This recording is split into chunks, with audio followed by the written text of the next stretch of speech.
I'm really not too sure who this guy is, but he is pastoring a church, and that is a dangerous thing. What we're seeing today is more and more of these open, tolerant, more accepting churches sprouting up everywhere. They're coming out of the closet, if you will.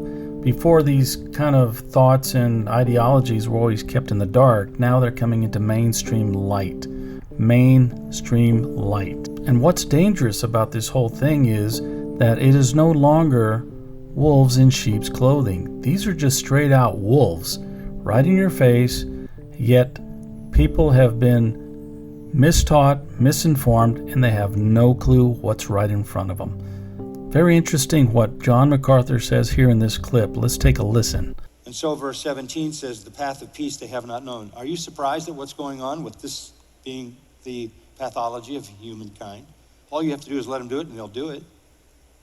All you have to do is pull off the restraints, and this is what you're going to get. Because this is the natural expression of the unredeemed human heart. So this really shouldn't be shocking to any of us who are believers and followers of Christ to see what we're seeing today right before our eyes. This is the problem in society today. This is unrestrained behavior. They fear no God.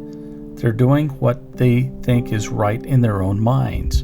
So as society is just collapsing all around us and all morality is getting tossed out the window, what is really happening? What is behind all this? We need to really look at this in biblical eyes and see exactly what's happening here.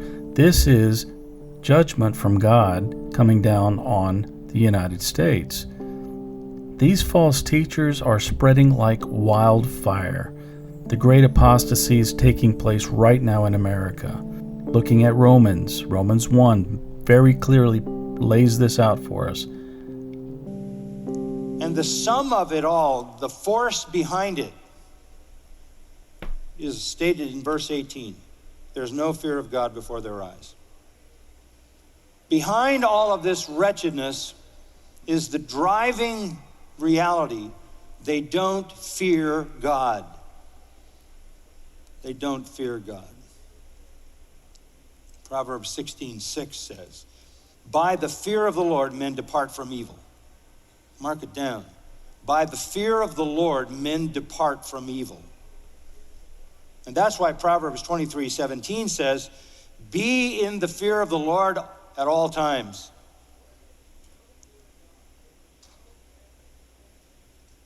Where there is no fear of God, where there is no sense of transcendent and eternal culpability, guilt, and punishment, you free humanity to be what they are. So the main issue here is that society is collapsing all around us. The problem is their nonsense is coming into the church. That is the problem. And that's what we need to do, is protect the church from all this nonsense that the whole secular world is going through right now. That needs to just stay out of the church.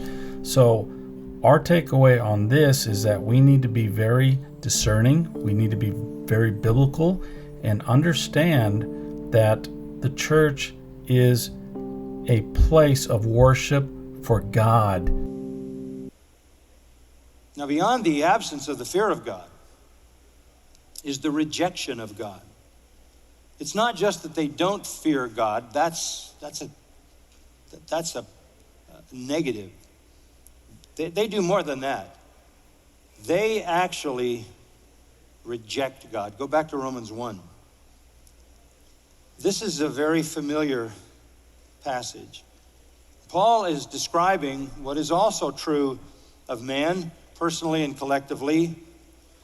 The wrath of God, verse 18, is revealed from heaven against all ungodliness and unrighteousness of men who suppress the truth in unrighteousness. That's what they do. They suppress the truth in unrighteousness. What truth? That which is known about God is evident within them, for God made it evident to them. There is planted in the heart of every human being the knowledge of God. How is that? How can they know anything about God? Because there is a factor in every human being that leads them to the reality of God, and that is human reason. if you can reason that if you put gas in your car, it'll go, and if you don't, it won't, you're reasoning on the cause and effect basis.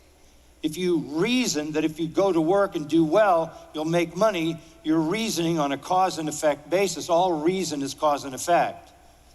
And if you look at the massive reality of the creation, and you have any reason, you know there had to be a creator. The effect screams for the reality of a cause. So you can know of God.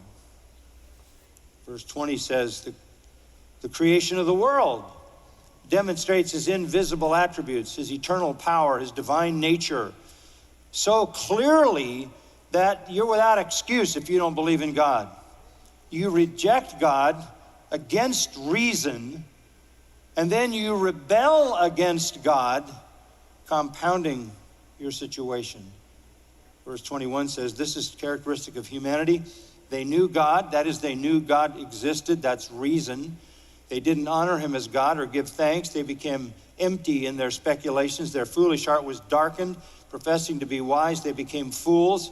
They exchanged the glory of the incorruptible God for an image in the form of corruptible man, birds, four-footed animals, crawling creatures. That's what I was saying earlier. They rejected true God. Reason would lead them to the true God. Reason would define the true God in terms of his creation, what they know about his creation, and what they know about his law written in their hearts. They reject all of that. They run from the true God, and they run to false gods as a way to escape the true God.